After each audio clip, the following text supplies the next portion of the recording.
Canadian citizens banned from banks. This is why cryptocurrency is vital. Prime Minister Justin Trudeau and his cabinet activated the Emergencies Act as anti-vaccine mandate protesters continue their protests in the nation's capital and across the country. The Emergencies Act is a decades-old law that gives the federal government broad powers to restore order in a crisis. The Canadian government has warned that truckers who continue to obstruct highways in protest of vaccine mandates will have their bank accounts frozen and their vehicle insurance suspended. But are these measures warranted or even legal, let alone moral and patriotic? In this video, these measures are being put to the test of fairness. And from the outcome, you'll see why cryptocurrency is so vital. This is Crypto World. Thank you for hitting that like button and subscribing.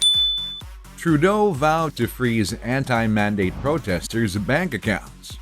To suppress anti-vaccine mandate protests, Canadian Prime Minister Justin Trudeau has taken the extreme step of invoking the Emergencies Act. Mr. Trudeau stated that the measures would be time-limited, fair, and proportionate, and that the military would not be deployed.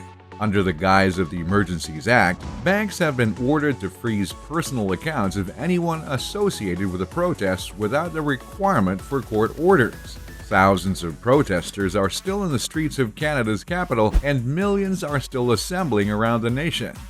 After a week of stalemate, law enforcement cleared anti-mandate demonstrators from the Ambassador Bridge in Windsor, a vital commercial route between Canada and the United States. What started as a protest against a new law requiring all truckers to get vaccinated before crossing the US-Canada border or face quarantine if they return has evolved into a broader challenge to all COVID health requirements.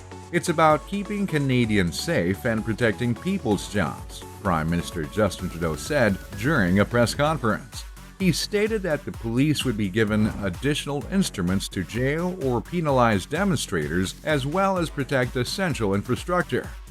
Critics point out that in 2021, the Prime Minister expressed support for Indian farmers who shut down major highways leading to New Delhi for a year, saying at the time, Canada will always be there to defend the right of peaceful protest.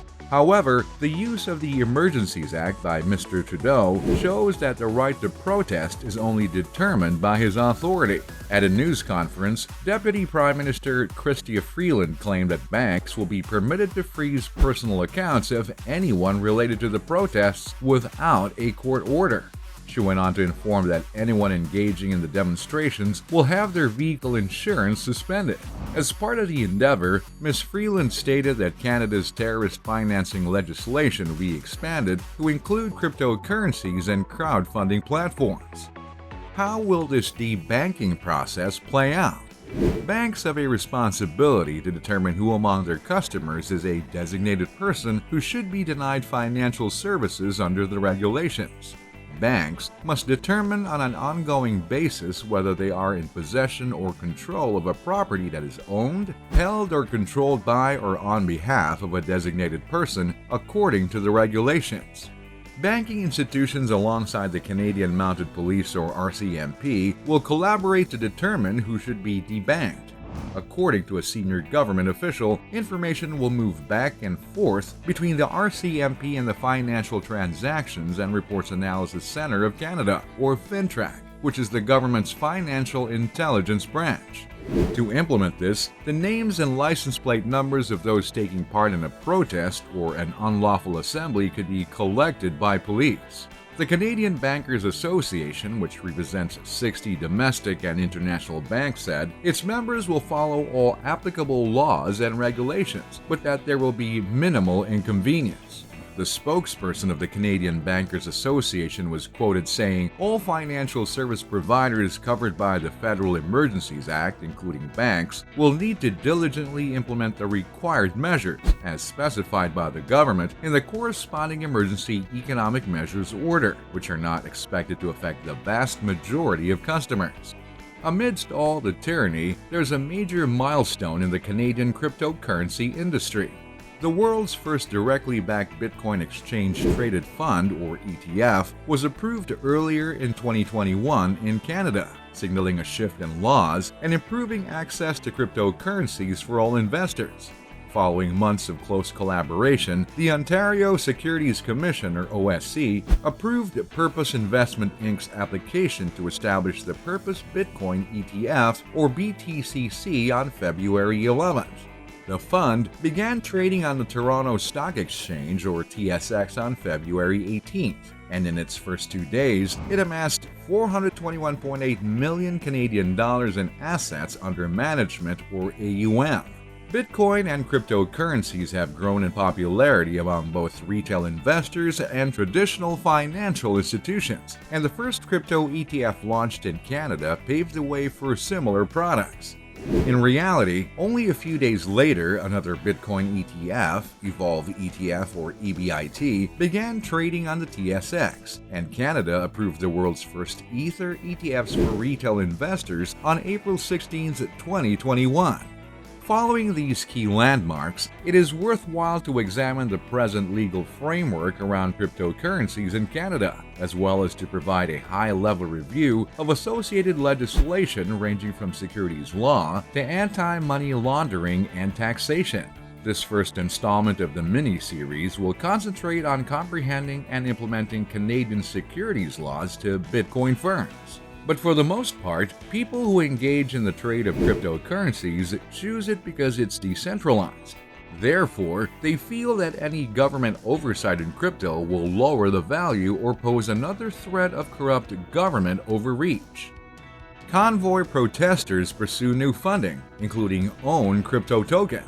As Ottawa uses broad powers to crack down on protesters' cash flow, those behind the blockades of Parliament Hill and several border crossings are promoting new ways to fund their campaign, including through their own crypto coin.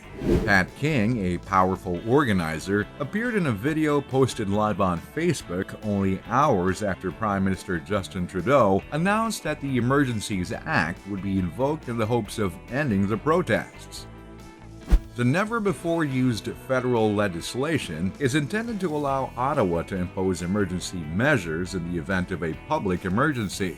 After protesters raised funds on GoFundMe, they decided to create their own cryptocurrency. Donors paid more than $10 million before the website regretfully shut off the rally funds, claiming it had turned into an occupation. Police and local politicians have expressed concerns about the platform's role in funding the Parliament Hill roadblock, which was causing residents difficulties owing to the truckers' constant honking and promoting adjacent businesses to close due to fears of harassment and violations of public health standards. Organizers then moved to Give Send Go, a Christian crowdfunding platform, where they gathered more than $8.4 million before an Ontario court, at the request of the provincial government, froze access to the funds. After GoFundMe and GiveSendGo complications, the Canadian truckers' protest raises over $900,000 in Bitcoin. Also jumping on the bandwagon as relief for the truckers was the Canadian Bitcoiner collective Honk Honk Hoodle, which launched a campaign on the cryptocurrency crowdsourcing platform Tallycoin.